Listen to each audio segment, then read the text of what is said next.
Isso aí, pessoal. Novamente aqui, dando sequência nas aulas aqui de planejamento e controle de produção. Hoje a gente vai bater um papo aqui, vai explicar um pouquinho sobre o que é o MPS, tá, pessoal? É uma definição aqui em inglês sobre Master Production Schedule, ou Plano Mestre de Produção, o PMP. É uma importante ferramenta tática para a gestão da produção. Esse processo consiste na elaboração de um plano detalhado, né, que especifica a quantidade e o momento em que cada produto será produzido durante um período específico, geralmente abrangendo de 2, 3, 6 meses ou 12 meses, certo? Depende muito das características da empresa. Nós podemos ter assim especificidades até do próprio cliente, clientes como grandes montadoras, onde tem uma projeção já mais firme, um plano estratégico já bem firmado, um plano de 4, 5, 10 anos, aí um plano estratégico de atendimento. Já algumas empresas a gente tira da bem como o atendimento imediato ali. Então a gente tem que essa programação ali é feita através muitas vezes até de estoques de segurança, né, e da qual a gente vai buscando atender da melhor forma possível.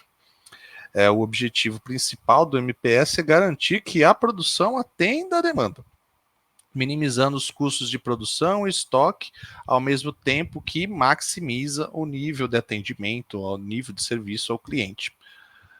O MPS é baseado nas previsões da demanda e nas capacidades de produção disponíveis, permitindo que a empresa planeje e gerencie sua produção de forma cada vez mais eficiente e eficaz. Ele é criado por meio de um processo que leva em consideração diversas variáveis, como a disponibilidade de matérias-primas, a capacidade da fábrica, a capacidade de produção, a demanda dos clientes. Então a gente precisa, né, desse processo de retroalimentação dos clientes, né, a informação que vendas vai puxar para a gente, estudos estatísticos, né, de atendimento, curvas sazonais de atendimento. Então a gente vai traçando um paralelo e um perfil de acordo com os nossos clientes e como que a gente vai atender tudo isso. Então, como que é feito esse arcabouço de informações aí para que a gente possa delimitar e fazer o nosso plano mestre de produção mais assertivo possível. Para melhor entendimento desse processo, certo? Nós precisamos delimitar da seguinte forma: o MPS é o que? Nada mais é que a junção das informações da previsão da demanda, mais uma cobertura de estoque, né? Que a gente tem que ter, um estoque de segurança, que pode ser tratado porque a gente precisa, né? De acordo com as variações de demanda, de abastecimento, a gente precisa que essa informação seja alinhada com a capacidade fabril da empresa também. Os pedidos em carteira já firmes, e a gente debita tudo isso dos estoques que nós já temos, certo? Então a gente consegue gerar essa informação.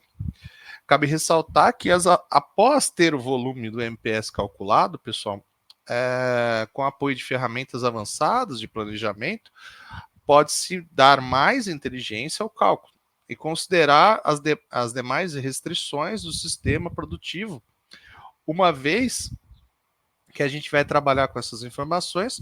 Uma das principais restrições que deve ser considerada é a capacidade finita de produção que os recursos de planejamento possuem. Assim sendo, o volume do MPS deve ser ajustado em volume ou em distribuição de recursos, para que se tenha um bom balanceamento, certo?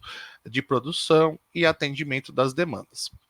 A gente tem que tomar muito cuidado também e ter a gestão muito bem afinada entre planejamento, a execução da produção, a logística de abastecimento, a logística, né, de armazenagem também.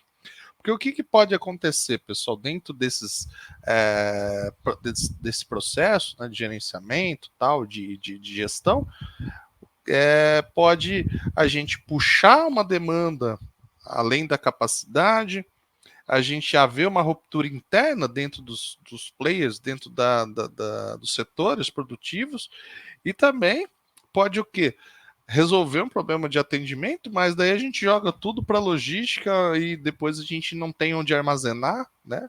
A capacidade de armazenamento ela é finita também. Então esses níveis eles têm que entrar, buscar o flow, né? Do atendimento, onde os níveis vão se ajustando e acompanhando de forma a atender melhor possível essa demanda, para que nem que suba demais, nem que pico e vale sempre, entendeu?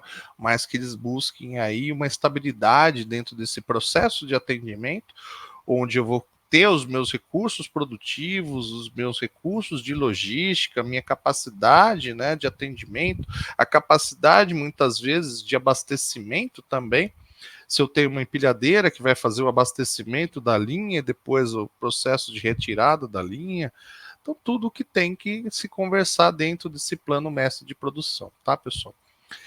É importante lembrar que o MPS é um plano dinâmico que deve ser atualizado regularmente à medida que as condições de mercado mudam, certo? Então, quanto mais, assim, entrou novos pedidos, entrou um cliente novo, entrou um novo projeto, um atendimento novo, a gente tem que ir atualizando. Não pode, fiz lá no começo do ano e as condições mudaram, os clientes mudaram, eu deixei de atender um cliente X, passei a atender um cliente Y com outra configuração de produto, outro sistema de armazenagem, outro processo a ser atendido. Então eu tenho que estar ali sempre atualizando para que eu possa ser mais assertivo possível dentro dessas atividades.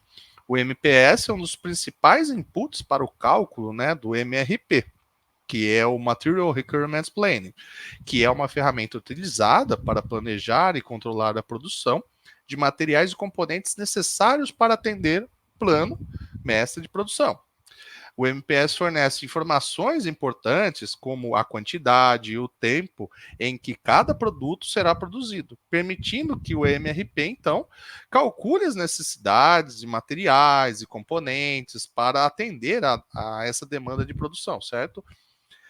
Com base nessas informações, pessoal, o MRP pode gerar ordens de compra, de produção, para garantir que os materiais e componentes necessários estejam disponíveis no momento certo e na quantidade correta, né? Então, o MRP vai calcular ali as necessidades, quanto de matéria-prima que eu preciso ter no dia 15, né, de janeiro, e liberada para produção, e o empilhadeirista abastecer no turno 2 tal, e assim por diante. Então, todas essas atividades, essas informações, elas devem ser contempladas dentro do plano mestre de produção. Bom, pessoal, em resumo, o MPS é um componente vital para o sucesso das estratégias do supply chain de uma empresa, proporcionando uma base sólida, né, para o planejamento e execução da produção, ao permitir que as empresas alinhem sua produção com a demanda do mercado e otimizem a utilização de recursos e minimizem os custos. O mais importante sempre que eu trago aqui no nosso pensamento, na nossa idealização dos nossos cursos, é que nós temos que pensar sempre como um olhar de dono. Muitas vezes os gestores dentro do nosso país, eles não se importam muito, eles vão lá, fazem aquele famoso arroz, feijão, tal. Não, tem que puxar, tem que ter ideia de dono, tem que entender que a perenidade da empresa depende de a perfeita assertividade da produção, né? Fazer com que o seu grupo, a sua equipe seja cada vez mais engajada e comprometida com o resultado. Às vezes, uma peça defeituosa, ela não representa ali, naquele cerne, um desequilíbrio tal para a empresa, mas o conceito, a cultura, né, do não se importar com apenas um defeito pode levar a não se importar com 2 defeitos, 3 defeitos, um defeito por turno, um defeito por hora, e até que a gente descambe a falta de controle, de acompanhamento e assim por diante. Um pouquinho também atrelado às informações aí que a gente sempre bate um papo na relação de qualidade, né? Trabalhando com a gestão também. Então, pessoal, hoje o recado que eu queria dar para vocês, o que é, né, o MPS, e nas próximas aulas a gente vai mostrando, né, outras ferramentas, outros detalhes envolvidos dentro da famosa, né, atividade de planejamento e controle de produção. Obrigado mais uma vez pela atenção, pela audiência aí. Quem está gostando, deixa o like e naquela mesma toada. Quem tiver uma dúvida, deixe lá nos comentários que eu farei questão de respondê-las. Fique com Deus, até uma próxima.